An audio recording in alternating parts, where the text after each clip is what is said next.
Few films have left me this emotionally drained and yet this in awe. Die My Love isn't an easy watch, in fact, it's one of the hardest I've had in a while, but sometimes the hardest watches are the most powerful ones.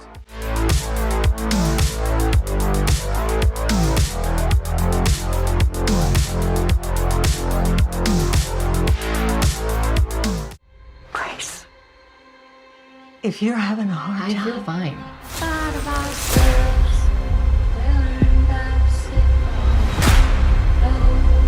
Grace. Grace. Stop it.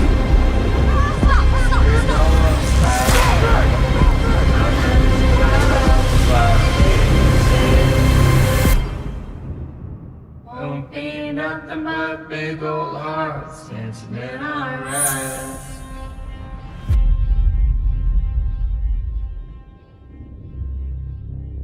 Hey everyone, welcome back to the channel. Today we're diving into Die My Love, the new drama thriller from the brilliant Lynne Ramsay, the mind behind We Need to Talk About Kevin and You Were Never Really Here. Ramsay is one of those directors who doesn't just tell stories, she feels them. Her films live inside moments of trauma, regret, and psychological unraveling. She takes these deeply painful subjects and crafts them into something poetic, often brutal, and always deeply human. Die My Love continues that trend, exploring the archetype of the woman in madness, a portrait of a woman trapped inside her own deteriorating mind and neglected life. The film stars Jennifer Lawrence, Robert Pattinson, Sissy Spacek, Lakeith Stanfield, and Nick Nolte. And just from that cast list alone, I was already sold. As a big fan of both Lawrence and Pattinson, two actors who have long since proven their way beyond their franchise beginnings, I couldn't wait to see what Ramsay would do with them. And honestly, this movie floored me. It's not fun, it's not pleasant, and at times it's absolutely punishing, but it's a masterpiece. Before we get into the story, if you're enjoying these deep dive reviews, make sure to like the video, subscribe, and turn on notifications so you don't miss any of my upcoming breakdowns. I've got a lot more reviews coming soon, so stick around. Die My Love follows Jennifer Lawrence as a woman slowly losing her grip on reality in rural isolation. She lives with her husband, played by Robert Pattinson, and their child, and from the outside, it looks like a peaceful domestic life. But inside, she's falling apart. Her mental illness, emotional neglect, and internalized rage fester until it spills out in disturbing, heartbreaking, and sometimes surreal ways. The line between what's real and what's imagined begins to blur,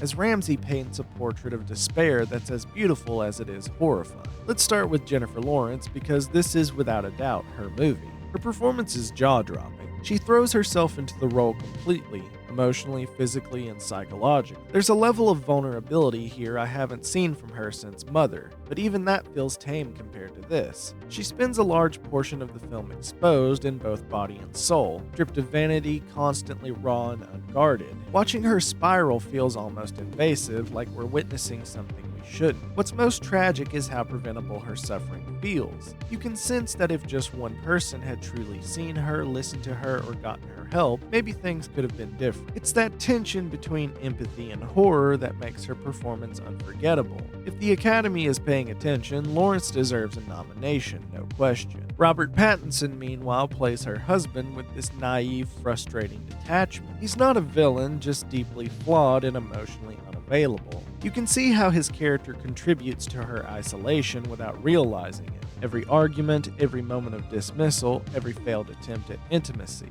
It's devastating. Even though this is Lawrence's film through and through, Pattinson's presence gives it emotional context. He's the other half of this broken equation. Their scenes together are brutal, sad, and painfully believable. The sound design and soundtrack are just incredible. Ramsay uses sound not just to set a mood, but to drive you insane alongside her characters. There's this dog barking throughout the film, this relentless high-pitched grating bark that just won't stop. I genuinely felt my nerves fraying as it went on. It's such a small detail, but it perfectly mirrors Lawrence's growing instability. And the soundtrack, it's beautifully ironic. Folk songs, children's tunes, all twisted into these haunting counterpoints. There's this scene where Lawrence and Pattinson sing In Spite of Ourselves together after a breakdown, and it's heartbreaking. They love each other, but they're terrible for each other, and that song captures it perfectly.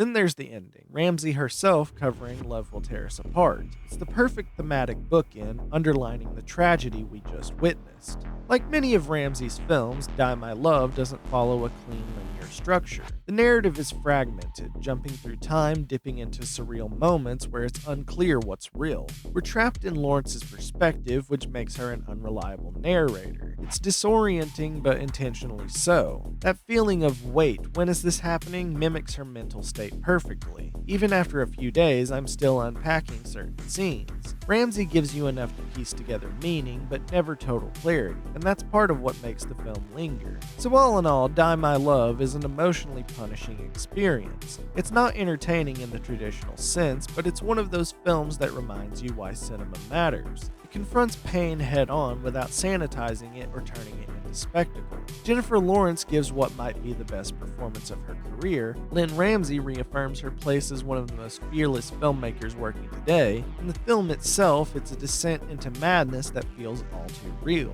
This is the kind of movie that will stick with you, maybe even haunt you, and I mean that as the highest compliment. I'm giving Die My Love 5 out of 5. It's a devastating, unrelenting masterpiece, and honestly, I won't be surprised if we hear it come up a lot during awards season. Thanks so much for watching. If you've seen Die My Love, let me know your thoughts in the comments. Did it wreck you as much as it did me? And if you haven't yet, just be ready. This one's gonna stay under your skin. Be sure to like the video, subscribe, and turn on notifications so you never miss one of my reviews. Thanks for watching, and I'll see you guys in the next one.